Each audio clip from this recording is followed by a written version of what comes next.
ఇరుకు ద్వారమున ప్రవేశించండి.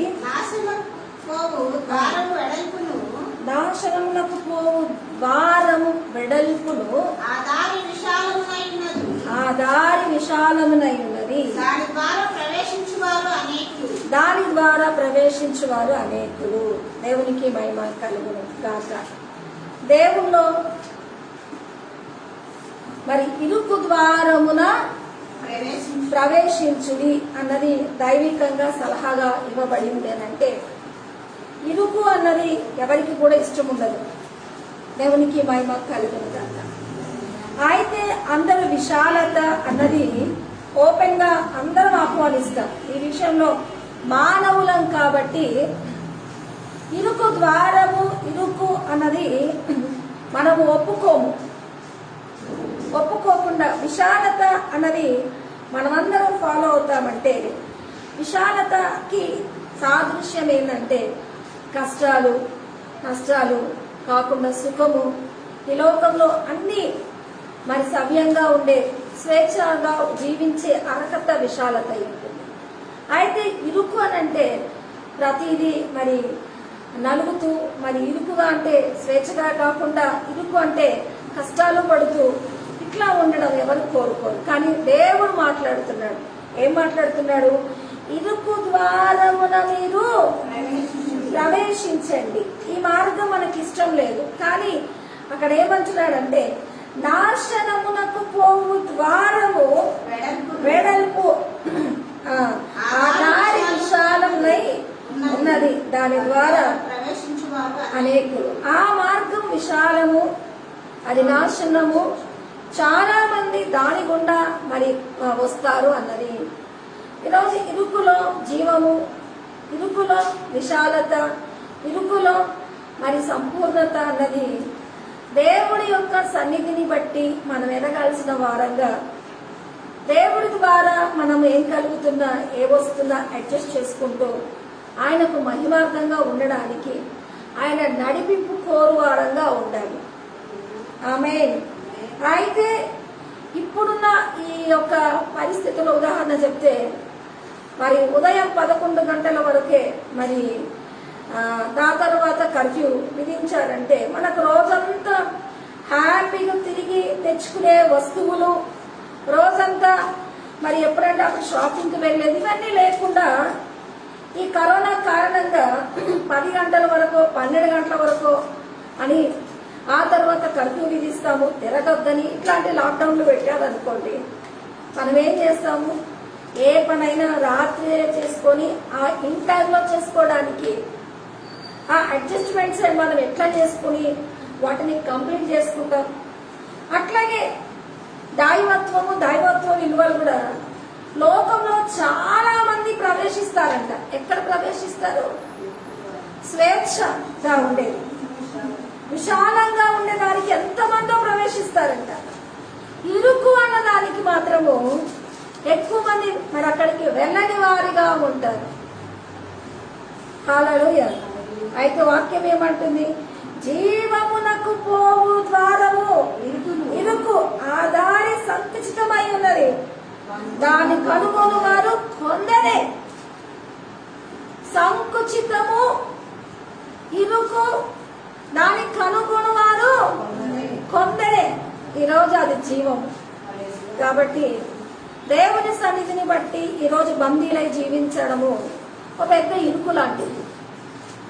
దేవుడు మాటను బట్టి మనల్ని రిజర్వ్ చేసుకోవడము, మన జీవితంలో స్వేచ్ఛను బంధించి దేవుడి మాట అన్నది ఒక చిన్న సబ్జెక్ట్ కింద బ్రతకడము, మనము ఇంకా కొంచెము సంకుచితం అయిపోయిన వారమై ఉంటాం.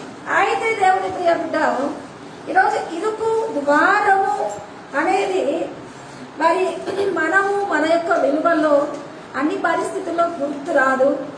అడ్జస్ట్మెంట్ అనేది మనకు వీలు పడక అది మన మీద పడి మనల్ని నడిపిస్తే తప్ప మనకై మనం అడ్జస్ట్ అయ్యే లైఫ్కి ఆ ఇరుకు మార్గాన్ని మనం కోరుకో.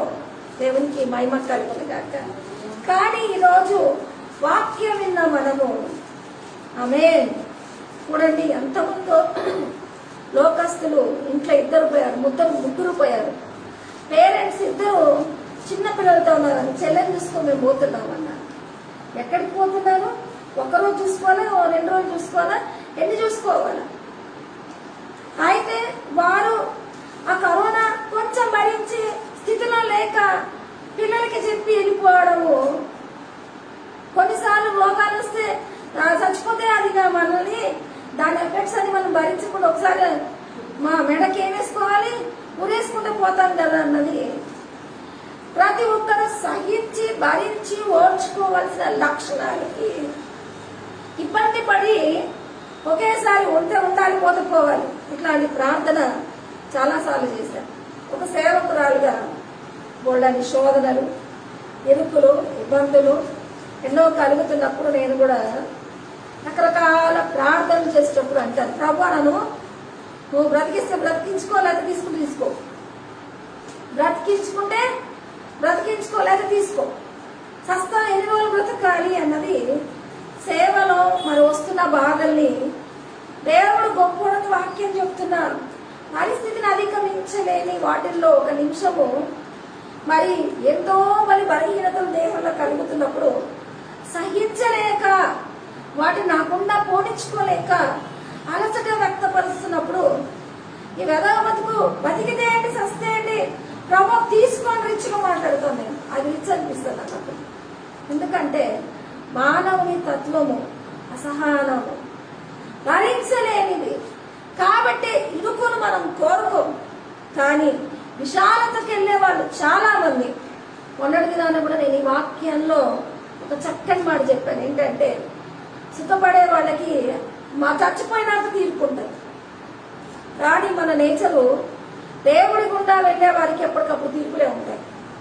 వాటి గుండా మనం నలుగుతూ తీర్పు తీర్చబడుతూ వెలివేయబడుతూ ఇబ్బందుల పాలవుతూ కొన్ని విషయాల్లో మన క్యారెక్టర్ ఎందుకు చూడాలి అని అంటావు. మనల్ని చూసి మనల్ని ప్రశ్నించి మనం అధిగమించి మనల్ని ఒక దారిన పెట్టాలనుకోవడం, దేవుడి పేరట తీసుకోవాల్సిన వాక్యాలు కానీ పరిస్థితులు కానీ మనల్ని బలోపేతం చేస్తే నాకైతే లోబడకుండా ఉండే విషయాలు ఎక్కువ పేరెంట్స్ దెబ్బలు తిన్నాను. లోబడని స్వభావము ఏమైందంటే అప్పుడు పేరెంట్స్ దెబ్బలు తిన్నారు కానీ పరిస్థితులతో దెబ్బలు తింటే చచ్చిపోక బతుక్క వాటిని సహించేది మాత్రమే, భరించేది మాత్రమే. అపోస్తలుడైన పౌలును కూడా అట్లాగే ఏర్పరచుకున్నాడు. నువ్వు నా నామాన్ని భరించువాడుగా ఉండాలి.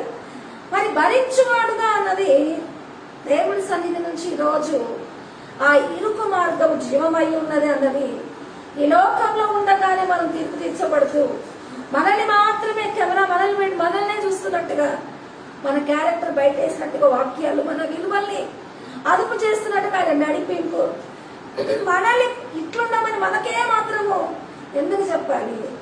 లోకస్తులాగా మనం ఫ్రీడమ్ తీసుకోవాలన్నది ఈరోజు దేవుడి ద్వారా మనం ఆ స్వేచ్ఛ తీసుకోలేకపోతున్నాం. అందుకే ఈరోజు అసంకుచితంతో ఈరోజు ఒక బ్లెస్సింగ్ మాట చెప్తున్నా, మీరు జీవమును. హల్లెలూయా. నేను కూడా అన్నాను, దేవుడా 7 years తర్వాత బిడ్డనిచ్చావు, నువ్వు చంపేసాయి. ఆడు బై మిస్టేక్ లో లోపల పుట్టాడు, చంపేసాయి. నువ్వు అనుకుంటే ఇంకో బిడ్డనిస్తావు. సలహాలు చెప్తూ ప్రేయర్ చేశాను. లేదంటే నేనే ముక్కు పట్టుకుంటాను, చచ్చిపోతాడు. మళ్ళీ నీకు నాకు ఇదంటే ఆ బాగా లేని బిడ్డను భరించడం నాకు ఇబ్బంది అయింది. నేను చంపాలా, దేవుడు చంపుతాడా?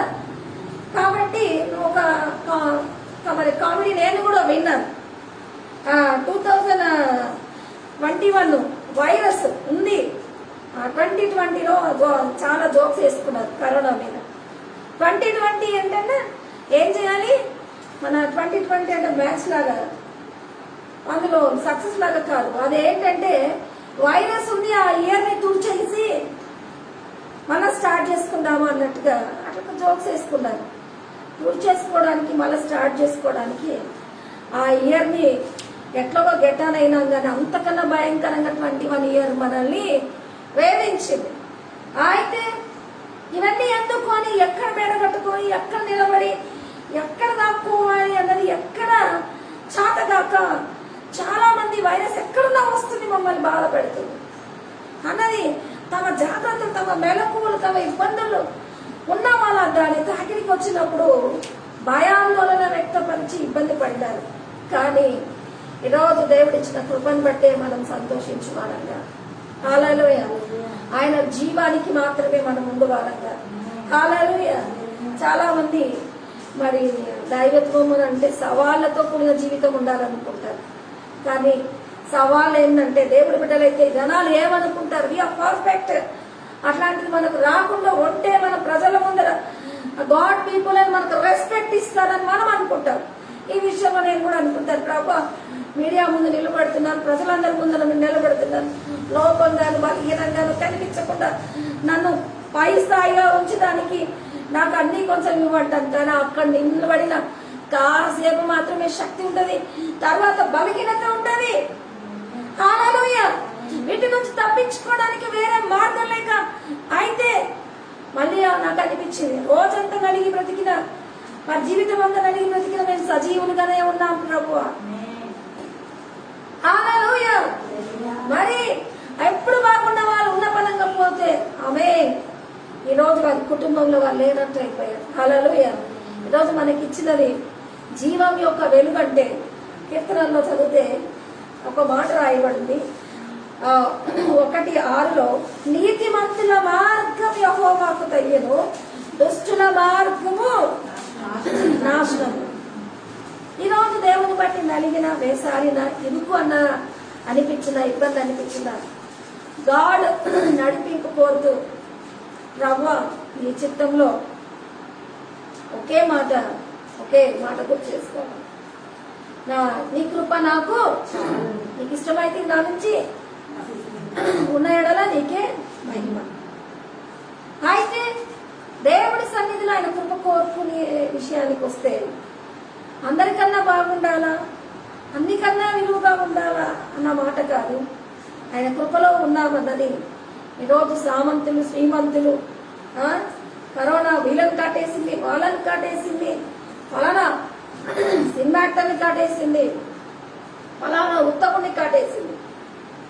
ఈరోజు దౌర్భాగ్యం, దుష్ప్రభావాలతో పీడితులతో ఉన్న మనలు మాత్రమే ఆయన మనం బ్రతుకుంటున్నామంటే మరి పంచులు పోయిన వాళ్ళకన్నా గొప్పలమా, మిగిలిపోయిన వాళ్ళము.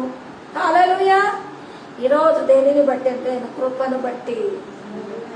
ఆమేన్. నా జీవితాన్ని లెక్క పెడితే నేను మిగలనేమో, మీ జీవితాన్ని లెక్క పెడితే మీరు మిగలవనేమో, కానీ కృపను బట్టి నేను ఉండడానికి. ఆమేన్. అందుకే దుష్టుల మార్గం నాశనానికి నడుపుతుందంటే మరి దాంట్లో వెళ్లే వాళ్ళు చాలా మంది. ఎందుకంటే దాని ఎంట్రన్స్ చాలా పెద్దగా ఉంటుంది, అది సుఖభోగంగా ఉంటుంది, అది నేత్రాశ, జీవపడంబము, శరీరాశగా, అది ఆకర్షణ అనే ఎంటర్టైన్మెంట్ గా ఉంటుంది, లైఫ్ సుఖభోగంలో ఉంటుంది. అయితే మరి లోకము మరి 70 లేకపోతే 80 సంవత్సరాలు వీటి యొక్క సంపూర్ణత. ఆ తర్వాత ఎవరైనా ఒక రోజు లోకాన్ని విడిచి వెళ్లాల్సిందే. అయితే 70 లేక 80 సంవత్సరాలనే ఈ యొక్క మరి జీవితంలో సుఖం ఎట్లా కనిపిస్తుంది అంటే ఒక విశాలమైన దారిలాగా. జీవితం అంటే 10 కాలాలకు కలలు కంటూ స్వేచ్ఛగా ఈ లోకం మీద ఉండి సంతోషంగా ఉండాలన్నట్టుగా మన ఊహ అంత పెద్ద తలంపుతో ఉంటది. కానీ ఇరుకు అన్నది చాలా కంజెస్టెడ్ గా ఉంది. హల్లెలూయా. గొప్ప ఏర్పాటు అయి ఉంది. జీవితం అనేది చాలా విశాలమైన ఉన్నత ఊహలిచ్చి చిన్నదై ఉంటుంది అన్నది ఎవరినైనా మోసం చేయాల్సింది జీవితం దగ్గరే ఈ నడిపి యొక్క శరీరాశే. మరి ఈ జీవితంలో ఉంటున్న ఆయువే అది నీటి బుడగలాగా మనకు చెప్పకుండా వెళ్ళిపోతుంది. మనం అన్ని రెడీ చేసి పెట్టుకుంటాం, రేపొద్దున ఇది, ఎల్లుండి ఇది, ఆ తర్వాత ఇది. కానీ మనకే తెలియకుండా వెళ్ళిపోయి మన ఆయువు మనల్ని మోసం చేసేదిగా ఉంటుంది. హల్లెలూయా. కాబట్టి ఎన్నో మరి విలువలు ఈ విధంగా ఉంటాయి. కానీ ఈరోజు దేవుని బట్టి ఏమంటున్నాడంటే ఇరుకు అన్న మాటను బట్టి దేవుని నడిపింపు, ఆయన అదుపులో మనం జీవించాలన్నది ఒక చిన్న సబ్జెక్ట్. కానీ స్వేచ్ఛగా అన్నది వాక్యం ఏమంటుందంటే ఒకరికి సరి అయిన దారి అనిపిస్తుందంట, అది తులకు ఎక్కడికి వెళ్తుందంటమ్మా? ఒకరికి తమ దారి, సామెత 14లో ఒకరి ఎదుట సరి అయిన మార్గము కలవడును, అది తులకు ఎక్కడ తీసుకెళ్తుంది? నాశనమునకు తీసుకెళ్తుంది.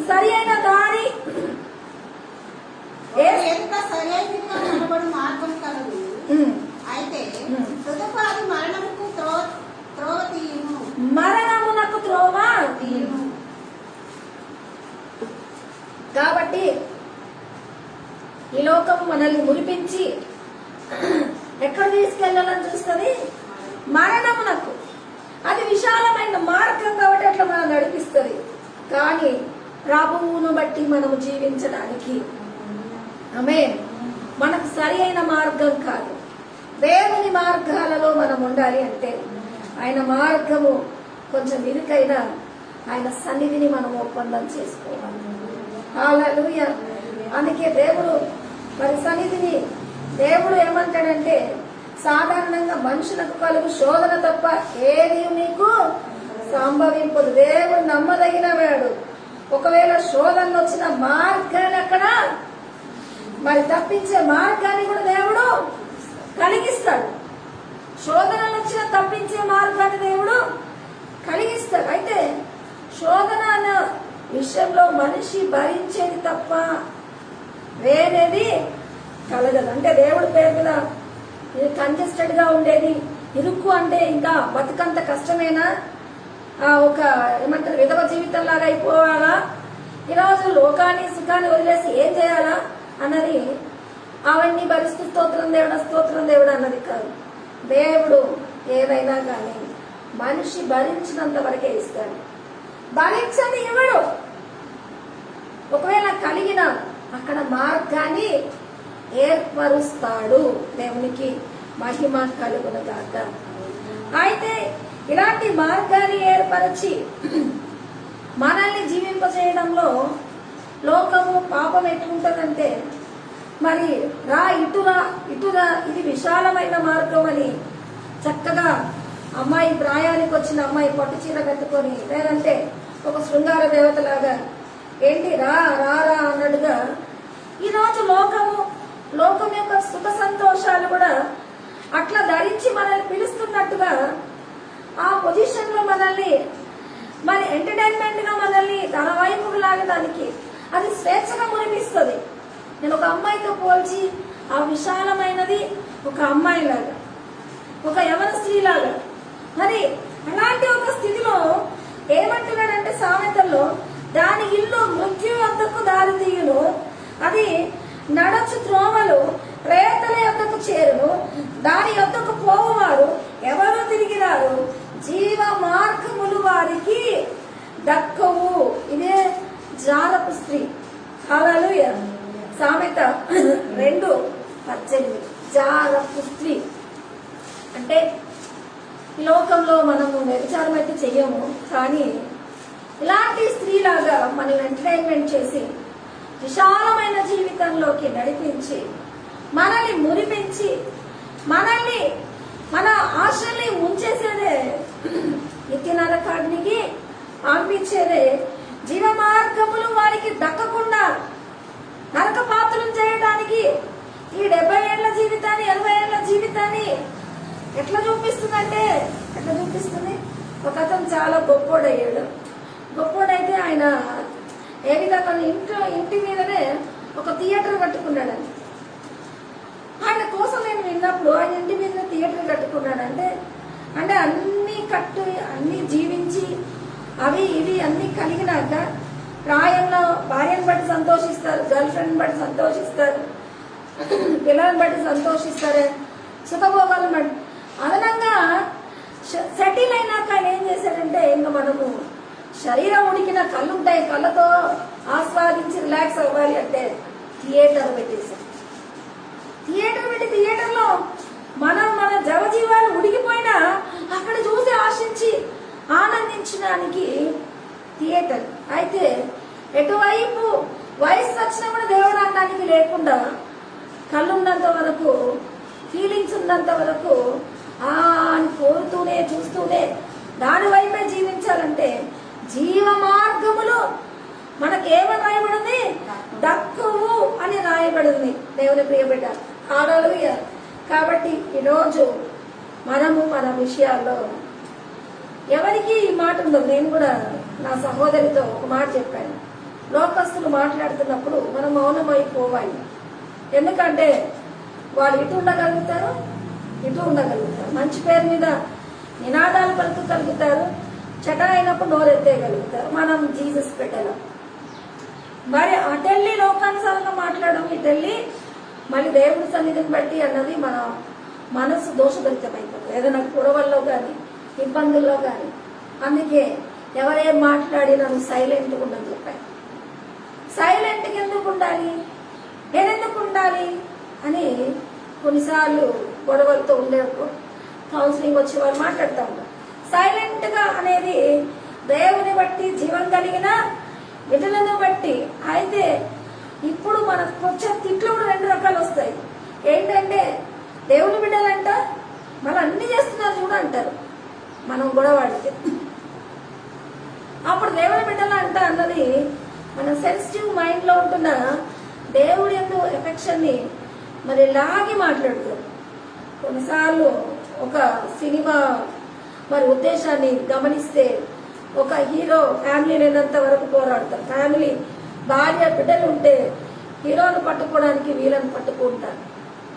హీరోని పట్టుకోవాలంటే ఏం చేయాలి, కుటుంబాన్ని బ్లాక్మెయిల్గా పట్టుకోవాలి. ఆయన విలువల్ని పట్టుకొని, ఆయన గర్ల్ ఫ్రెండ్ని పట్టుకొని ఏడిపించేది సినిమాలో చూస్తుంటారు. అయితే జీవాన్ని ప్రేమించాల్సిన వారు లోకానికి, లోకం యొక్క విశాలతకి పోటీపడి అటు ఇటు కాలు పెడితే హల్లెలూయా, ఈరోజు మనకుంటున్న మన దేవుని విలువని కూడా అటువైపు లాగేసుకొని మనని తృణమాత్రంగా నలిపేయడానికి, లోకం మన మీద బలోపేతం చేయడానికి ఈరోజు గొడవలు, ఇబ్బందులు, ఇరుకుల్లో 2 యాంగిల్గా ఉండడానికి ఇటు వస్తే దేవుడు పని చేయడు. ఆమేన్. పగకి, కక్షకి యేసుప్రభు నామం పని చేయదు. వైరాగ్య భక్తికి యేసుప్రభు నామం పని చేయదు.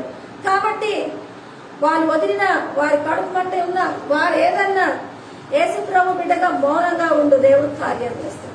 అయితే నీడల మరి ఇంకా విచిత్రంగా వాళ్ళు ప్రవర్తిస్తే, నిన్ను తాకిన వాడు నాకు కనుగుడ్డు లేదు, నేను అంటే నీ యొక్క రోషము, నోరు, నీకున్న మరి అది తెలివి బయట వేసుకొని మరి ఎక్కడి వరకు పోవాలి అంటే పోలీస్ స్టేషన్ల వరకు పోవాలి. కొన్ని విషయాలను మనము అదుపులో ఉంచుకోవాలి అని అంటే లోకాన్ని బట్టి కాదు, దేవుని బట్టి మనం కొన్ని నియంత్రణ చేసుకోవాలి అన్నది ఈరోజు మన జీవితంలో మన రోషాన్ని, పౌరుషాన్ని మన ఇతరులతో మనము ఏదైనా మాట్లాడేటప్పుడు మన పెదవుల్ని. అందుకే పేతురులో 1 పేతురు 3:10 జీవమును ప్రేమించే మంచి దినములు చూడగోరు వారు చెడ్డదానిని పలకకుండా తన నాలుకను, కపట మాటలు చెప్పకుండా తన పెదవులను కాచుకొనును. కీడు నుండి తొలగి మేలు చేయవలెను. సమాధానము వెతికి దానిని వెంటాడను. మనం అదుపు అనే మాట దేవుడు నామాన్ని బట్టి మనకుంటున్న ఈ యొక్క వ్యక్తిత్వం, దేవుడిస్తున్న ఆదరాభిమానాలు, మనకే మరి నోరుండి అరవలేని వారంగా మౌనం అయిపోవడం, స్వేచ్ఛ తీసుకోకుండా, నాలుగుండి మాట్లాడే వారంగా కాకుండా మౌనం అయిపోవడం, మరి ఇలాంటి వాటిల్లో చెడ్డ మాటలు, చెడ్డ వ్యాఖ్యానాలు చెప్పకుండా పెదవులను కాచుకొని మనకు అవసరమైంది ఏంటంటే కీడు తొలగి మేలు చేయవలేము. సమాధానం వెనక్కి దానిని కీడు చేయకుండా మేలు చేయాలి. ఈరోజు కీడు అన్నది మూర్ఖుడు రోడ్డు మీదకి వస్తాడు, అతనితో వాదించాలంటే కూడా నువ్వు కూడా మూర్ఖుడై రోడ్డు మీద నీ తత్వాన్ని బయటేసుకుంటావు. అతన్ని వాదించి కూడా అలాంటి వాడే అగా నిలబడతాడు. అయితే ఇలాంటి వితర్కాలు, మాటలు, మందలింపుల్లో మనం పాలి భాగస్థలం అవ్వక హాలలో నేను కూడా కొన్నిసార్లు మరి విలువని చాలా అండర్స్టాండ్ చేసుకుంటాను. ఏదైనా వచ్చినప్పుడు మరి ఆ విషయంలో ముందు మా హస్బెండ్ దగ్గర నేనే కూడా వాడేదానిగా ఉంటుంది. ఎందుకంటే దేవుడి పక్షాన మంచి చెడు నాకు తొందరగా గ్రహింపు వచ్చింది. చెడు అనేది ఆచరణలో పెట్టకూడదని ముందు హెచ్చరిస్తాను. హెచ్చరించినప్పుడు దానికి జవాబు దొరకనప్పుడు దేవుని మహిమాంతంగా ప్రార్థించడానిగా కాకుండా పోరాడేదానిగా ఉంటాను. అప్పుడు అసమాధానము, కీడును వెతికింది కాదు, శోధనను వెతుక్కుంటూ దాని విషయమై స్తోత్రం ప్రభు, ఎక్కడున్నా ప్రభు, నా మనసు పాడైపోయింది ప్రభు అంటారు. ఎందుకంటే ఇటు వచ్చి మళ్ళీ చర్చిలో ఇతరుల కొరకు ప్రార్థించేవారిగా, దేవుని ఏర్పాటుగా మళ్ళీ నిలబడే వాళ్ళంగా ఉండాల్సిన అవసరం మనకుంది. కాబట్టి హల్లెలూయా, ప్రార్థన చేయువారిగా కాకుండా మరి కీడును మరి దానితోనే పోరాడే వారిగా ఉంటే మనం అసమాధానానికి వెళ్ళిపోతాం. హల్లెలూయా. ఎందుకంటే ఈరోజు మనిషి నైజము, మనిషికుంటున్న మరి విలువలు, ఓర్పు, సహనము, నిజానికి కీడును మరి రాయబడిన మాట, కీడును వెతక తొలగాలి అన్నది, మేలును వెతకాలన్నది, సమాధానం వెతికి పెట్టాడన్నది. ఆ సిచ్యువేషన్ మనల్ని నడిపించదు. మనల్ని నోరుంది కదా, మనం ఎందుకు మాట్లాడము, మనం ఎందుకు చేయకూడదు, మనమేం చేశాము, ఇలాంటి వాటిల్లో మనము మన విలువల్ని బయటేసుకొని కొన్ని వాటి ద్వారా మనం పోటీ పడడానికి మన నైజంలో దేవుడి యొక్క నడిపింపు కన్నా మన సొంతాన్ని, అందుకే ఒకటి ఎదుట సరి అయిన మార్గం కనిపిస్తుంది, కానీ అది ఎక్కడ తీసుకెళ్తుంది, తుదకు తీసుకెళ్తుంది. డిఎల్ మూడి నేను నిన్న ఒక చక్కని అతని కొటేషన్ చదివాను. అదేంటంటే నేను నా స్టేటస్ లో పెట్టాను. మరి దేవుని యొక్క మరి మార్గము కష్టతరమైనవి కావు అని రాసి అవి ఇరుకైనవి అని. దేవుని యొక్క మార్గాలు కష్టతరమైనవి కావు అని రాయబడింది, కానీ అవి ఇరుకైనవి. కష్టతరం అంటే ఏంటి? మనం వాటిని మీదేసుకుని వాటి కొరకు ఏం చేయాలన్నా, సాహసోపేతం లాగా జీవించాలన్న కష్టతరమైనది కావు. ఏంటంటే అవి ఇరుకైనవి అని అన్నది అడ్జస్ట్ చేసుకుంటూ ఓర్పుతో సహనంతో కదా. ఇప్పుడు రోజంతా లాక్డౌన్ అంటే అన్ని మూసేస్తారు, కానీ ఒక గంట 2 గంటలు పెట్టారంటే రోజంతా ఆ 2 గంటలు ఎట్లా మనము తీసుకొని అన్ని ఎట్లా తెచ్చిపెట్టుకుంటాము. జీవితంలో కూడా ఇరుకు అన్నది పూర్తిగా సాహసంతో కష్టపడాల్సిన అవసరం అయ్యేది కాదు. హల్లెలూయా. నేను ఒక ఉదాహరణ చెప్పేదాన్ని. అదేంటంటే ఒక భారం మోసుకెళ్తున్న అతన్ని మరి ఆ బండి మీద ఎక్కి కూర్చోయ్యా ముసలాయన, ఆ బరువు మోసుకొని రొప్పం తీస్తున్నావు కదా అని బండి మీద కూర్చోబెట్టుకుంటే బండి ఎక్కిన అతను మళ్ళా రొప్పం తీస్తున్నాడు. ఏంటంటే నేనే భారం కదా, నా తల మీద మూట కూడా నీ యొక్క బండి మీద ఎందుకు పెట్టాలి? అయితే నిజానికి బండిని మూటను మోసేది బండే, కానీ మనము మన విలువలు. అందుకే డిఎల్ మూడి ఏం చెప్పాడు? మరి దైవత్వం యొక్క జీవితము కష్టతరమైనది కాదు, కానీ ఇరుకైనది. కష్టతరమైనది ఏంటంటే దైవత్వాన్ని తల మీద పెట్టుకొని నువ్వే మోసి, నువ్వే సాధించి, నువ్వే ఎక్కించి పెట్టుకోవలసిన అది కాదు. ఆమేన్. హల్లెలూయా. అందుకే వాక్యము చక్కని మాట ఏంటంటే చూడండి, కీర్తన 37:5లో నీ మార్గములు యెహోవాకు అప్పగింపుము, ఆయన నమ్ముకొనుము, అప్పుడు నీ కార్యములు నెరవేర్చును. కింద ఎలుగు వలనే నీ నీతిని, ఇక ఇరుకైన మార్గం అని అంటే రేపటి నుంచి నా సిలువ మోయుచు నీ సిలువ నీడలో అనుక్షణము. హల్లెలూయా. ఆమేన్. నా సిలువ మోయుచు, ఆయన సిలువ నీడలో ప్రయాసపడి భారము మోయువారలారా నా యొద్దకు రండి, నేను మీకు విశ్రాంతిని. ముక్కున్నంత వరకు జలుబు, శరీరం ఉన్నంత వరకు రోగాలు, జీవితం ఉన్నంత వరకు పిల్లలు, భర్తలు, గొడవలు, ఇరుకులు, ఇబ్బందులు ఇవన్నీ వస్తాయి. అయితే వీటితో పట్టుకుని దేవుడు కూడా నిన్ను నీ భుజాల మీద మోసుకోమని చెప్పలేదు. నీ విలువల్లో ఆయనను జోడించుకొని నడవడంలో ఆమేన్. హల్లెలూయా.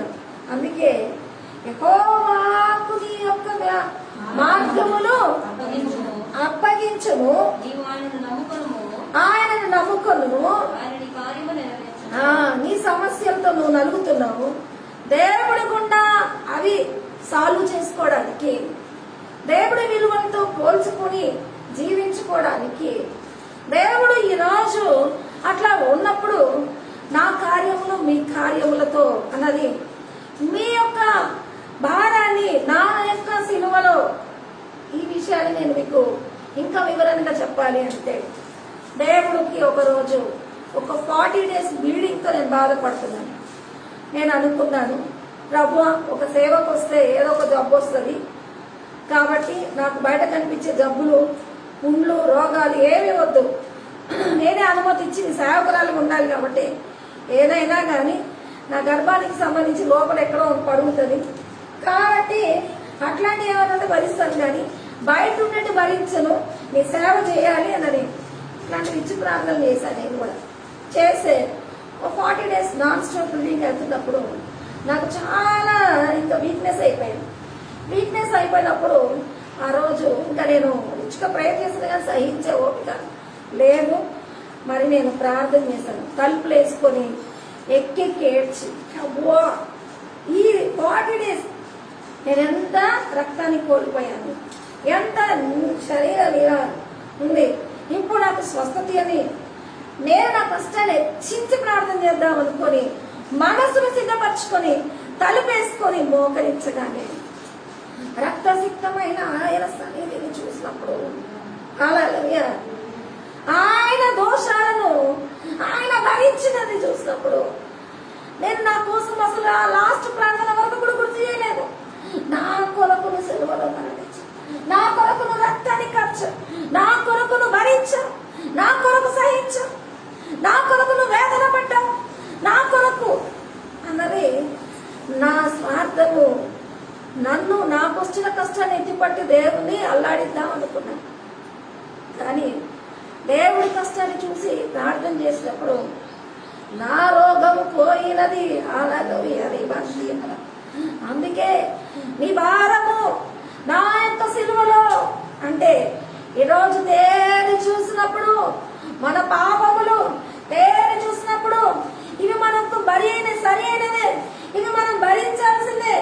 కానీ ఇది దేవుడి సన్నిధికి ఆయన దేవుడికి అవును మానవుడిగా ముక్కున్నంతకు జలుబు, శరీరం ఉన్నంతకు రోగాలు ఎన్నవి ఖచ్చితంగా ఇవి జరుగుతూనే ఉంటాయి. కానీ కరోనా వచ్చిందని జీవితాంతంలో ఏ జలుబు వచ్చినా కరోనా దానికి లేదని మళ్ళీ అట్లా చెప్తున్నాను. కానీ తలనొప్పి వస్తే ఏదైనా కరోనా తలనొప్పి కాదు, కానీ ఏది వచ్చినా అన్నది ఈరోజు ఆ జబ్బు కాదు అన్నది మన అదా ఇదా నిర్ధారణ చేసుకోలేక మోసమై చనిపోతున్నారు. కానీ ఈరోజు ఎడదిరిగి మానవుడికి వచ్చే కష్టాలు, మానవుడికి వచ్చే ఆపదలు అనేకము, కానీ ఇది మనకు తగినదే. అయితే దేవుడు సన్నిధి కవి తగనిది. ఆయన దైవ కుమారుడిగా ఉండి మానవుడిగా పుట్టి మానవుడిని భరించడానికి, మానవుడిని వహించుకోవడానికి, అందుకే దేవుడు హానర్గా చెప్పాడు, నేనే మార్గము సత్యము జీవము. ఎందుకు మార్గం అని అంటే నేను ఆ ఇరుకులో నుంచి వచ్చిన, మరి నేను దేవుడిగా అంటే నేను ఏం చేసి ఒక పెద్ద కొండ పైన వెలిసితే మీరంతా నా కాడికి వచ్చి సకలాశి మరి నా ముందేసి నన్ను పూజించుకునేవారు. ఈరోజు కొండ మీద నిలవలేదు, నేను ఎక్కడో నేను నిలబడలేదు. ఎక్కడున్నాను ఈరోజు సిలువలో. అందుకే ఆయన తగ్గించుకోవడం వల్ల అందరికి ఏమయ్యాడంటే ఆయన నిరుత్తుడిగా ఉండి ఆయనను అందరూ తూలనాడిన వారిగా చూశారంట. ఆయన తగ్గింపే ఆయనను తూలనాడిన వారిగా చూసి మన యొక్క బాధలను మనం హెచ్చించుకొని దేవుని తూలనాడక మన కొరకు తూలనాడబడిన అతనికి హల్లెలూయా మన కొరకు బాధలు వచ్చిన వారికి అతనికి పోల్చుకుంటే మానవులుగా మన జన్మము మనం చేసిన ఏదైనా కానీ మనము పాపముతో పుట్టిన వారం. ఈరోజు మనిషి పాపి, కానీ దేవుడు అనేవాడు మరి ఆ పాటకు అర్హుడు కాదు. మరి ఆయన తగ్గించుకొని ఆ ఇరుకులో నుంచి లోకంలో ఉన్నప్పుడు మరి దేవుడుగా నిరూపించుకునే జీవితంలో నిలబడ్డాడంటే హల్లెలూయా. ఈరోజు ఒక కష్టం కలగొద్దు, ఒక బాధ కలగొద్దు, ఒక ఏది కలగొద్దు. ఈరోజు మనం అట్లాగే అవతారంలాగా ఉండాలన్నది హల్లెలూయా. ఇది మనము దేవతలై మనం జీవించాలని కోరుకోవడంలో స్వార్థమైన వాళ్ళంగా ఉన్నాం. అందుకే మానవులుగా మానవుని బ్రతుక్కి మీరెంతటి వాళ్ళనేది మన రోగాలు, పరిస్థితులు, ప్రకృతి మన జీవితాన్ని బయటపెట్టి మనల్ని చూపిస్తుంది. హల్లెలూయా. కానీ ఈరోజు అధికారం కాదు, కృపను కోరుతూ ఆమేన్. అందుకే కీర్తనకారుడు ఎట్లా మాట్లాడాడు తెలుసా? నేను ఇరుకులో మొరపెట్టి తిని నాకు విశాలమున యెహోవా నా పక్షమున ఉన్నాడు, నరులు నన్నేమి చేయగలరు. ఇరుకులో నుంచి మొరపెట్టుకున్నానంటే మానవుడు మోకరించాడు. తనకు ఒక సమస్య వచ్చింది. 3 దినాలు ఉపవాసం ఉండి నా బిడ్డ బాగవ్వాలి బాగవ్వాలని ప్రార్థన చేసిండు. బిడ్డ బాగవ్వలేదు, చనిపోయాడు. మొహం గడుపుకున్నాడు, అన్నం తిన్నాడు, యెహోవా ఇచ్చాడు, యెహోవాయే తీసుకున్నాడు అంతే. కానీ సవాళ్ళు కాదు, మనిషి యొక్క స్థితిగతులు భరించడానికి అర్హుడే. కానీ అర్హత కాని వారిని జ్ఞాపకం చేసుకోవడంలోనే దైవత్వాన్ని హెచ్చించువారంగా. అసలు బైబిల్లో హెచ్చించడం అంటే ఏంటి అర్థము? దేవుడు గొప్పవాడు, సర్వశక్తిమంతుడు, ఇది అదే నువ్వు చెప్పకపోయినా అదే. ఆయన ఎవరు? ఆయన మహానుభావుడే, ఆయన సర్వోన్నతుడే, ఆయన గొప్పవాడే. నువ్వు హెచ్చించాలి అని అంటే హల్లెలూయా, నిజమైన హెచ్చింపు అన్నది నువ్వు గొప్పవాడవయ్యా, నువ్వు సెల్షద్దా రాపాని కొన్ని ఇంకా హెబ్రూ భాషలో కూడా మొరపెట్టి ఆయన నువ్వు గణపరచచ్చు. కానీ ఆమె తగ్గించుకొని హెచ్చించడంలో మానవునికున్న ఈ శరీర భీతి, హల్లెలూయా, ఈ యొక్క జీవితంలో మనం తగ్గించుకోవాలి. హల్లెలూయా, మనం తగ్గించుకుని దేవుని హెచ్చించాలంటే మన పరువు, మన ప్రతిష్టతలు, మన విలువలు, మానవుకున్న తక్కువ జీవితంలో దేవుని తగ్గించుకొని హెచ్చించాలంటే పెద్దరాజు యెహోవా ఇచ్చాడు, యెహోవా తీసుకున్నాడని చెప్పడమే కాదు, చక్కని మాటను అన్నాడు. హల్లెలూయా. నేను ఇరుకులో మొరపెట్టగా దేవుడు విశాలతలో ఎంత హృదయాంశండైనా కుటుంబాన్ని కలిగి ఉన్నాడు, వ్యసనాలు కలిగి ఉన్నాడు, మరి బాధలు కలిగి ఉన్నాడు, విరోధాన్ని కలిగి ఉన్నాడు, ఎన్నిటినీ కలిగి ఉన్నాడు. కానీ వీటన్నిటిని దేవుడికి అడ్డు పెట్టుకోకుండా ఆయనను కోరుకోవడంలో ఇవన్నీ భరిస్తూ అసలు కీర్తనలు చదివితేనే మైండ్ బ్లాక్ అవుతుంది. ఎందుకంటే దేవుని హెచ్చించువాడిగా ఉన్నాడు, దేవుని గణపరచువాడిగా ఉన్నాడు. దేవుడి సన్నిధానంలో తన కొడుకు తన మీద తిరగబడిన రోజు కూడా అన్నాడు, ఈ పరిస్థితికి నేను ఇట్లా అవ్వడానికి ఈరోజు ఏదో నా మీద దోషం ఉంటే నా మీదకి ఇట్లా వచ్చింది, దేవుడిని ఏమనొద్దన్నాడు. పిల్లలు తిరగబడతారు, దేవుడా ఎక్కడున్నా అంటారా? హల్లెలూయా. నీ ప్రార్థన ఏమైంది అంటారా? మన పరిస్థితి మనము కౌన్సిలింగ్ అవ్వడానికి మన పరిస్థితిలో మనకు వస్తుంటాయి. సేవకుల పిల్లలు అభిమానంగా ఉంటారు. ఇంకా అయితే దేనిని బట్టి అన్నది యెహోవా నామాన్ని తగ్గించకుండా హెచ్చించడం అన్నది ఆయన స్థానానికి ఇచ్చిన ప్రత్యేకత. హల్లెలూయా. నేను ఇరుకులో నుండి మొదలుపెట్టినప్పుడు విశాలత జవాబు. మన కష్టాలు ఎందుకు ఎన్నుకోమన్నాడంటే మానవుడికి కలిగే శోధం తప్ప వేరేటి కలగవు. కానీ అందులో మొరపెట్టుకుంటేనే నేను పెద్ద వరాలు నాకు చెప్పాడు. చేతబడి చేసేవాళ్ళు నాకు అనుమానాలతో చేతబడి ఎక్కువ చేస్తున్నారు, వీళ్ళు చేస్తున్నారు, వాళ్ళు చేస్తున్నారని, మరి నాకు విరోధమైన వాళ్ళు, నా ఎదుట మాట్లాడేవాళ్ళు, ఇవన్నీ చూస్తే పెద్ద లిస్టే ఉంటుంది. నా జీవితానికి నేను రాజుని కాదు, ఒక ఆడామి, ఒక సాధారణమైన బ్రతుకులో ఉన్నదాన్ని. నా లిస్టు ఎట్లుందంటే మోయక తీర్చలేక ఇక లాస్ట్కి ఆ లిస్ట్ అంతా చదివితే ఎట్లుంటుందంటే నేను యుద్ధం చేయాలా అన్నట్టుగా ఉంటుంది. కానీ ఎవరిని ఏం చేయలేను, ఏది మరి నేను సరి చేయలేను. నేను ప్రభు సన్నిధానంలో అన్నిటి లిస్టు పెట్టుకొని స్తోత్రం ఎక్కడున్నామని ప్రార్థన చేశాను. ప్రార్థన చేసినప్పుడు దేవుడు ఒకే మాట మాట్లాడాడు. హల్లెలూయా. ఈరోజు లోకం మారదు, లోకస్తులు ఏ రోజు ఇంటి వాళ్ళు చేస్తారు, బయట వాళ్ళు చేస్తారు, నా సేవలు ఇంకెక్కువ చేస్తారు, ఇంకా నువ్వు భరించడానికే ఉంటావు. కానీ ఈరోజు నన్ను అడుగు, నేను నిన్నే మారుస్తానన్నా. హల్లెలూయా.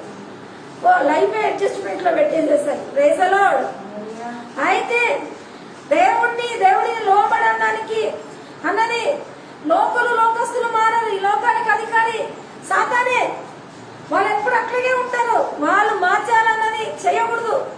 వాళ్ళని కలిపెట్టకూడదు. బైబిల్ అన్నది చెడ్డగా ఉన్నవాడు చెడ్డగా ఉండని, మంచిగా ఉన్నది మంచిగా ఉన్నది. ఆమె ఇది వాళ్ళ భూమి. ఎవరు ఆట ఆడేసిన ఆటకి స్థానమైన స్థలం. ఎట్లుండేవాడిని అట్లే ఉండండి, ఎవరిని డిస్టర్బ్ చేయకండి. కానీ మనము అన్నది ఒక ఉద్దేశం కలిగిన వారమై ఉన్నాం. ఎందుకంటే మనల్ని ఏర్పరచుకున్న దేవుడు ఎడల మనము ఆయన ఇచ్చిన నడిపింపులు. నేను ఉమెన్స్ మరి గ్యాదరింగ్లో నేను ఉమెన్స్ని బట్టి ఎక్కువగా వాళ్ళ ఇండెక్స్ ఫీలింగ్స్ చూస్తాను. కొంతమంది అసలు ఏవో పెళ్ళిళ్ళు జరుగుతాయి, వాళ్ళు ఊహించరు. పేరెంట్స్ పెళ్లి చేసి ఉంటారు, భయంకరమైన తాగుబోదు, చుట్టగాడే చెడ్డగా ఏడిపిస్తున్నారు. రాత్రంతా పుట్టిన పొద్దున బాగుంటారు. ఇది ఎట్లా సాధ్యం నాకు అనిపించేది. ఈ జీవితానికి ఆ అవతల మనిషి మరి ఒక బంధం ఉంటుంది. మ్యారేజ్ అనే బంధం మీద ఆడాలని ఇంత నస పెడతాడు.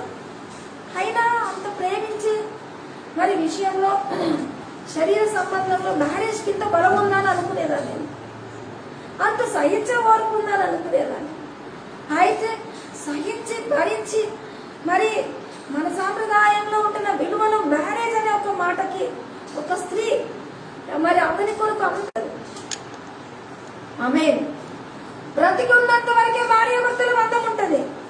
కానీ ఈరోజు దేవుని బంధం శాశ్వతంగా ఉంది.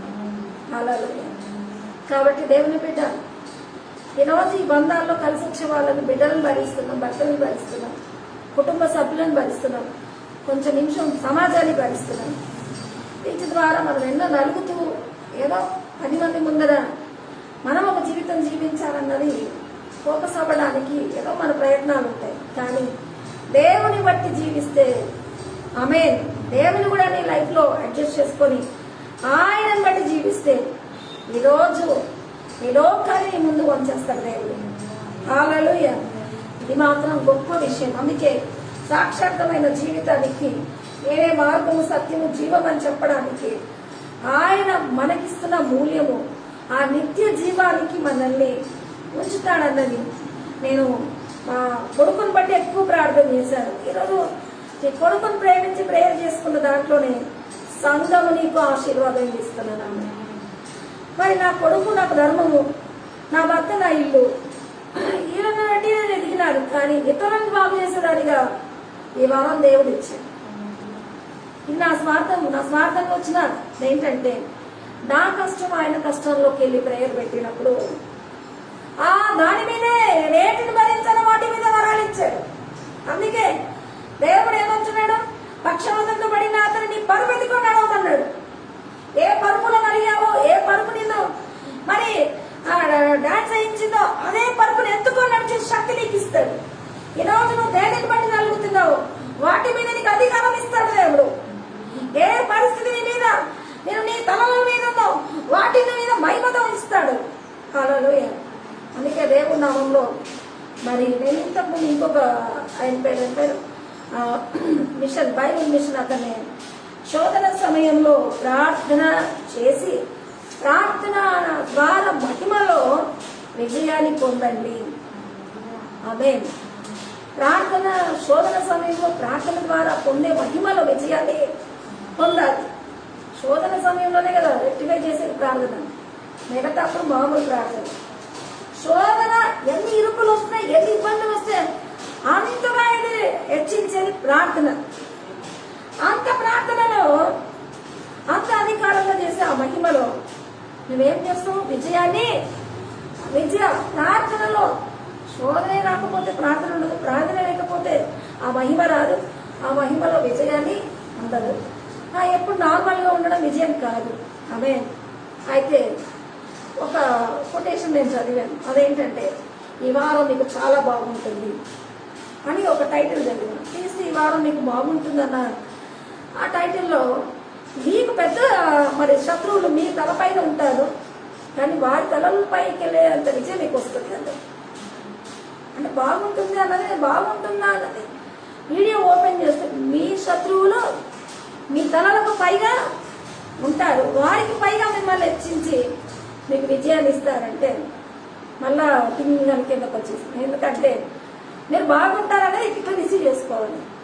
కానీ మీ శత్రువులు మీ తలల పైకి అంటే వాళ్ళ తలల పైకి వెళ్ళి విజయం పొందుకోవాలంటే మన కష్టం. ఇలాంటి నీతి లోకంలో కూడా కొన్ని చెప్తుంటే సూక్తులు వేరే విధంగా కనిపిస్తాయి, కానీ దైవత్వము ఇట్లాంటి వాటిల్లో కాకుండా మనల్ని బలోపేతంగా ఆశీర్వదించడానికి ఆయనే మనకు కృప ఇస్తున్నాడంటే, నీ మార్గం నాకు అప్పగింపును, అప్పుడు నీకు నేను కార్యము చేస్తాను. ఇప్పటి నుంచి దేవుడి సన్నిధిలో మన మార్గాలు దేవుడికి అప్పగించాలి అని అంటే అదే దావీదు అంటాడు, జీవ మార్గంలో నాకు తెలియజేసేది, నీ సన్నిధిలో సంపూర్ణ సంతోషము, నీ కుడి చేతిలో నిత్య సుఖములు కలవు. ఇప్పుడు నాకు పైన పనులు దంతాల్లో చాలా దంతాలు పోయినాయి. సేవలో ఇన్ని పళ్ళు రాలిపోయాయి. అయితే ఈ పళ్ళు పెట్టించుకొని మరి తిరిగి ముఖాన్ని బాగుగా చేసుకుందామని నేను చాలాసార్లు అనుకుంటాను. కానీ నాకు ఎన్నేళ్ల నుంచి పోతూ ఉన్నాయి కూడా ఊడిపోతాయేమో అన్న దిగులు, చింత. ఇంకా పోనీలో ఏ ఆకారంతో కనిపిస్తున్న ఆకారంతో ఉంటాను. కానీ ఈరోజు ఈ వాక్యం రోజు నేను రాత్రి ధ్యానిస్తూ పడుకుంటే ఉదయాన కళ్ళు పెట్టించుకున్నట్టు దేవుడు చూపించాడు. అయితే దేవుని సన్నిధిలో నిత్య సుఖములు ఉంటాయా అన్నది మర్చిపోయి ఇంకా మనం ఎట్లుంటాము, శోధనకు తరంబడి బాధలతో ఉన్నట్టే నలుగురు వెక్కిరించే జీవితంలోనే ఉంటామేమోనని ఇక మంచంగా లేకుండానే ఉంటానన్నది వదిలేశాను నేను. కానీ పెట్టించుకొని బాగుంటానన్నది దేవుడు మరి దర్శనం ద్వారా తేటపరిచి నాకు చూపించి, ఇప్పుడు నీకు అనారోగ్యంగా ఉంది, ఇప్పుడు కూడా టీకా వేసుకోబాకు, ఇంకా కొన్ని రోజులైనా వేసుకోని నాకు దేవుడు మరి నాకు దర్శనం ద్వారా ఈరోజు మాట్లాడాడు. హల్లెలూయా. అయితే నిజానికి శరీరంలో నా నిస్సత్తువు ఇప్పుడు టీకా వేయించుకోవడానికి కూడా నాకు బలహీనత ఉందని దేవుడు చెప్పడం. మరి ఎప్పుడు వేయించుకోవాలన్నది ఆ శక్తిని ఇచ్చినప్పుడు వేయించుకోమని చెప్పడం. ఈరోజు పోయిన వాటిని తిరిగి ఇస్తానని చెప్పడము. యెహోవా కొరకు ఎదురు చూసిన వారు నూతన బలము. ఇదే దైవత్వంలోనే పునరుత్పత్తి ఉంది. కాబట్టి ఏ దేవుడి భూలోకంలో అవతరించాడు కానీ చావు, మరణాలు, కష్టాలు, నష్టాలు భరించి వెలసిల్లాలి అన్నది ఎవరు చెప్పలేదు. పునరుత్పత్తి అన్న దగ్గరే యేసు పునరుత్థానుడై ఆ పునరుత్థాన మహిమతో మనం బ్రతికిస్తున్నాడు. కానీ ఒకే జీవితం ఇందులోనే అటాసంగా బ్రతకండి, ఇందులో ఏం చేయాలో చేసుకోండి అన్నది మరి భూమి మీద సంతోష సుఖాలను మరి దేవుడు చెప్పలేదు. నా నామం బట్టి అనేక శోధనలు వస్తాయి, కానీ మీరు సంతోషంగా ఉండడానికి నేను జయించాను అన్నది. ఈరోజు ఆ జయించిన వారిగా ఆయనను బట్టి భరించే వాళ్ళను ఆహ్వానిస్తున్నాడు. హల్లెలూయా. జయించే జీవితమే ఈరోజు ఇవ్వాలనుకుంటున్నాడంటే ఇప్పుడు ఎక్కడి నుంచి వస్తాయి సంతోషాలు? భూమి మీద అన్ని పడ్డావు, ఎక్కడి నుంచి వస్తాయి? నా సన్నిధి సుఖములు ఎవరు కావాలి? దేవుడి సన్నిధి నుంచి ఏటేటిని కోల్పోయావో అవి రెండంతలుగా నూరంతలుగా నీకు ఇస్తాడు.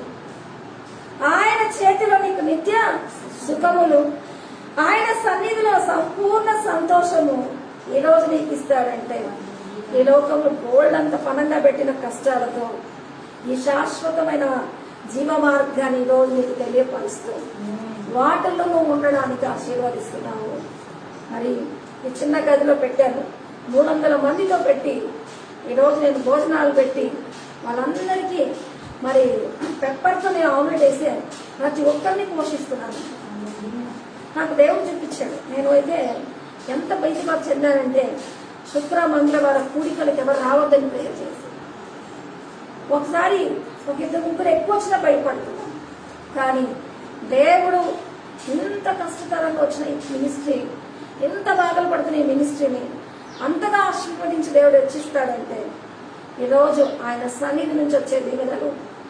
అందుకే దేవుడు ఒకే మాట్లాడాడు, లోకం ఇస్తున్న సంతోషం కాదు, నా యొక్క సమాధానం.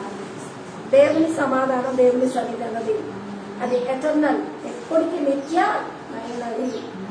కాబట్టి కొన్ని లోపాలున్నా, కొన్ని కష్టాలున్నా, కొన్ని బాధలున్నా, ఇరుకు సంబంధితంగా మనం జీవిస్తే ఈరోజు ఈ మాటను బట్టి ఓర్పులు ఓదార్పులు తెచ్చుకొని విశాలత అన్నది లోకమంతా మరి కోట్ల మంది అందులోకి వెళ్తారు. ఇరుకు అన్నది మరి చాలా తెలివి తక్కువ వాళ్ళు లోకంలో అనుకుంటారు. వేసేసరి ఇరుకు, ఆయన వెంబడిస్తే కష్టాలు వస్తున్నాయి, వాళ్ళు కూడా పిట్టల్లాగా పడిపోతున్నారు, వాళ్ళు కూడా కరోనాలు వస్తున్నాయి. ఇవన్నీ ఉండొచ్చు, కానీ విశాలత నిత్య జీవం అన్నది ఆమేన్. జీవము మార్గం ఉంటుందని ఎవరు గ్రహించరు. ఆమేన్. దాని కొరకు ఎవరు కోరుకున్న వారు ఎంతమంది? కొందరే. కానీ ఈరోజు ఆయన సన్నిధిని బట్టి ఆయనను కోరుకోవాల్సిన వారంగా, ఆయన నిత్య సుఖములు, ఆయన సన్నిధిస్తున్న ఆశీర్వాదములు మనం కోరుకుంటూ ప్రభుని సేవించే వారంగా ఉన్నాం. హల్లెలూయా, హల్లెలూయా.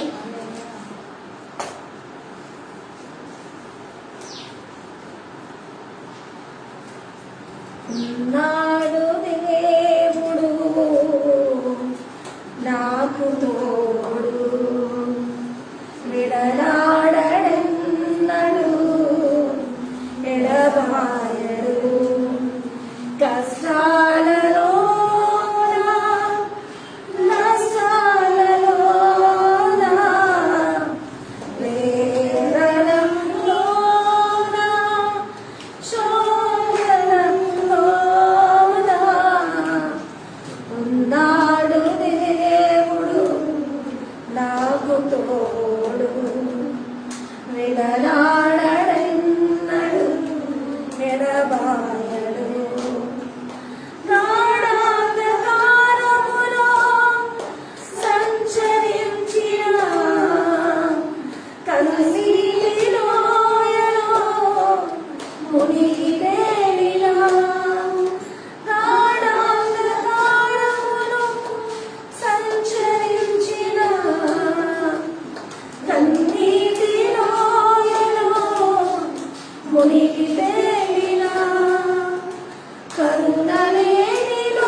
దేవుడు మనకు తోడు ఉన్నాడు, విడనాడు. ఈరోజు రోజు ఒక సమస్యతో నలుగుతున్నాం, కానీ భూమి మీద ఎంతో సుఖాన్ని అనుభవించినావు. భూమి మీద కోట్ల ఆస్తిని గడించిన వాళ్ళు కూడా భూమి మీద వాటిని అనుభవించకుండా వెళ్ళిపోయారు. కానీ నలుగుతూ రోజు తీసుకో ప్రభు నువ్వన్నా నువ్వే ఒక రోజు బాగుండడానికి నువ్వు ఇరుకు మార్గాన్ని పుట్టుకులాడుతున్న నీ జీవితము ఆమేన్ ఆశీర్వదించడానికి హల్లెలూయా. జీవ మార్గమున పోవు ద్వారము వారు ఆలోచన చేయరు, కానీ కొందరే దాన్ని కనుగొంటారని. ఇరుకు మార్గమును ప్రవేశించండి అన్నది. ఇరుకును కోరుకోము, లగ్జరీగా, ఆశీర్వాదంగా, స్వేచ్ఛగా, దేనితో అదుపు చేయబడని వారంగా, ఎక్కడ కట్టుబడకుండా మనమే మరి స్వతంత్రంగా ఉండాలి అంటే ఈరోజు శరీరాన్ని ప్రేమించి ఈ లోకాన్ని వారు సేవ తెచ్చుకోవాలనుకోవడము, అది మనము విశాలతను కోరుకుంటాం. కానీ అది మనల్ని మోసం చేసి వెళ్ళడానికి మనలో ఉంటున్న జీవము ఎప్పుడో మనకు తెలియకుండానే ఆమె వెళ్ళిపోయే మోసకరమైనదై ఉంటుంది. కానీ ఈరోజు నీటి బుడగలాంటి ఆ జీవనం దేవునిలో ఎదిగింపు చేయడానికి ప్రాణ ఆత్మ శరీరాన్ని వంచుకొని ఆయన సన్నిధిని బట్టి ఎదగాల్సిన వారంగా నిబంధ శిఖర ఆయన నడిపింపు కోరుకోవాలి. అందుకే యెహోవా నా కాపరి నాకు లేదు, గడాంధకారంలో నచ్చదు, ఆయన అపాయం నాకు రాలేదు, నా శత్రువులు ఎదుట భోజనం సిద్ధపరచు. అయితే ఒకటే కోరుకున్నాడు, నిత్య సుఖములు కలిగిన ఈ రాజరికం, ఈ యొక్క రాజు, ఈ యొక్క పరపతి కాదు, నీ సన్నిధిలో చిరకాలం నీ సన్నిధానంలో నన్ను జీవింపచేయనుకోలేదు. ఆయన సన్నిధికి అప్పగించుకున్నాను. ప్రభువా, ఈరోజు కష్టాలను బట్టి నేను ఎక్కువ ప్రేయర్ చేసి సేవకురాలు అయి ఉండొచ్చు. మీ కష్టాలను బట్టి ఎక్కువగా ప్రార్థన చేసి మీరు ఇతరులకు మేలు చేసి వాళ్ళై ఉండొచ్చు. ఈరోజు ఈ కష్టాలు ఇక్కడి నుంచి రావు. అయినా ఈరోజు ఆ ఇరుకు మార్గాన్ని మరి కోరుకుంటూ అప్పుడున్న అభిలాషతో దేవుని ఎట్లా ప్రార్థన చేశామో చీరకాలం గుర్తు చేసుకొని ఆయన సన్నిధే కోరుకోవాలి. ఆమె ఇంకా రావు. నిన్న ఒక అతను చెప్పాడు, ఇంద్రధనస్సు సూర్యుడు చుట్టూ వచ్చిందండి. ఒకప్పుడు కష్టాలు పడుతున్నప్పుడు దేవుడు ఇంద్రధనస్సు చూపించాడు. ఇప్పుడు కూడా సూర్యుని చుట్టూ ఇంద్రధనస్సు. ఈరోజు దాని ఇంద్రధనస్సు బైబిల్లో ఆయన జ్ఞాపకం చేసుకుని వారి దగ్గర చావులు ఆ ప్రళయాన్ని ఆపిన వాడుగా వచ్చినారు. ఇరంబాబిసి దేవుని కృప అదే ఆయన సన్నిధి. కష్టాలు రావు అన్నప్పుడు సుఖాన్ని విశాలంగా వెళ్ళిపోయి ఇంకా రానోళ్ళంగా కాగా ఆమె మనకు జబ్బులు ఉన్నప్పుడు ఎట్లా ప్రార్థన చేస్తాం, కష్టాలు ఎట్లా ప్రార్థన తిరిగి వచ్చు వారిగా. నేను అనుకున్నాను కరోనా పుణ్యాన చర్చిలు మానేసినాక ఇంట్లో నిద్రకు అలవాటు నాకు ఎవరు రారేమో అనుకున్నాను. సడన్ గా ఆయన సన్నిధికి నిలబడిన దానిని బట్టి నాకు దేవుడే నడిపించడని నేను అనుకుంటున్నాను. హల్లెలూయా. ఇరుకునే కోరుకోవాలి. కష్టంలో చర్చిని ఎట్లా వెంబడించాం, కష్టంలో ప్రభుని ఎట్లా వెంబడించాం. ఒకరోజు నా భర్తను బాగు చేయని సన్నిధిని ఎట్లా వెంబడించాం, నా బిడ్డను బాగు చేయని చర్చిని ఎట్లా వెంబడించాం, నా పరిస్థితి బాగు చేయని ఆయన పాదాలు ఎట్లా గోజాడుకున్నాం. అది ఎల్లప్పుడూ అదే జీవితాన్ని కోరుకోవడే వాదానిగా ఉండాలి. అంటే ఆ కష్టం వెనకాల ప్రార్థన ఎప్పుడు జ్ఞాపకంతో ఆ విధంగా కన్నీటి ఊటగా ఉంచు. నీ సన్నిధిలోనే ఇంకా ప్రలాపిస్తూ ప్రార్థించడానికి ఎల్లప్పుడూ ఆ కష్టంలోనే నేను ఆ ఇరుకులోనే నీ ప్రేమను చూసిన ఆ యొక్క జీవితాన్ని తలపోసుకుని అదే అని నేను గుర్తు పెట్టుకుని నడిచేదానిగా నన్ను విశాలత నన్ను మురిపించి నీ సన్నిధికి దూరం చేయదు ప్రభు అని అడగండి. అది బాందాస్య విశాలతకు వెళ్ళకండి, అది మురిపించి దేవుడికి దూరం చేస్తుంది. ఇప్పుడు ఆయన సన్నిధిని కోరుకుందాం. రేబందాస్య పరిశుద్ధాత్మ దేవుని యొక్క కార్యం. హల్లెలూయా, హల్లెలూయా, హల్లెలూయా. ఈ వాక్యం వింటున్న వాళ్ళందరితో మాట్లాడుతున్నాడు. ఇంటి పట్టున ఉండి చర్చిలో వదిలేసి, ఇంటి పట్టున ఉండి ఆయన నడిపింపు వదిలేసి మరి చాలా వాటిల్లో విశ్రాంతిగా ఉన్నానని సుఖ సంతోషాలను చూస్తూ వాటిని సినిమాలు చూస్తూ వాటిని సేమి ఇష్టపడుతూ వాటి వెనకాల పరిగెత్తాలని నేను ఇంకా భూమి మీద ఉంటున్నామంటే అలా సుఖాలకు కాదు, ఉన్న జీవితాన్ని జ్ఞానం కలిగి వెలిగించుకుని ఆయన సన్నిధిలో ఇక్కడున్నప్పుడు ఆయన బిడ్డగా జీవించడానికి సన్నిధిని కోరుకున్నాను. సర్వోన్నతమైన ఆత్మ కార్యము బుద్ధి కలిగిన కణికల వలె అయా వెలుగొంది. నీ యొక్క ప్రార్థన మహిమలో విజయాలను పొందుకోవడానికి ఆ ప్రార్థన మహిమ ఆత్మతో ఎల్లప్పుడూ అయా రోధించే బిడ్డలు గాను, అంగలార్చే బిడ్డలు గాను, ప్రలాపించే బిడ్డలు గాను, నీ సన్నిధిలో అనేకుల కొరకు ఆర్థించే బిడ్డలు గాను, ఈ నెల రోజులు చేసిన ప్రార్థన కాదు, నిత్యం ఇలాంటి ప్రార్థనతోనే నన్ను ఎదుర్కొనే బిడ్డలు గాను శ్రేష్ఠ సన్నిధిలో భాగస్థులుగా ఉండడానికి హల్లెలూయా నీవే నాకు కావాలని కోరుకునే బిడ్డలు గాను నీ సన్నిధి వారి మీదకి విప్పుతుంటాడగా. ఏసే కృప ప్రతి ఒక్కరిని తాకును గాక, ఏసే సమాధానం ప్రతి ఒక్క మరి కుటుంబాన్ని తాకును గాక. ఆ సన్నిధి నిత్య సుఖాలు ఏసు నామలు విడుదల చేస్తున్నాను, ఆ యొక్క సంతోషము ఏసు నామలు విడుదల చేస్తున్నాను.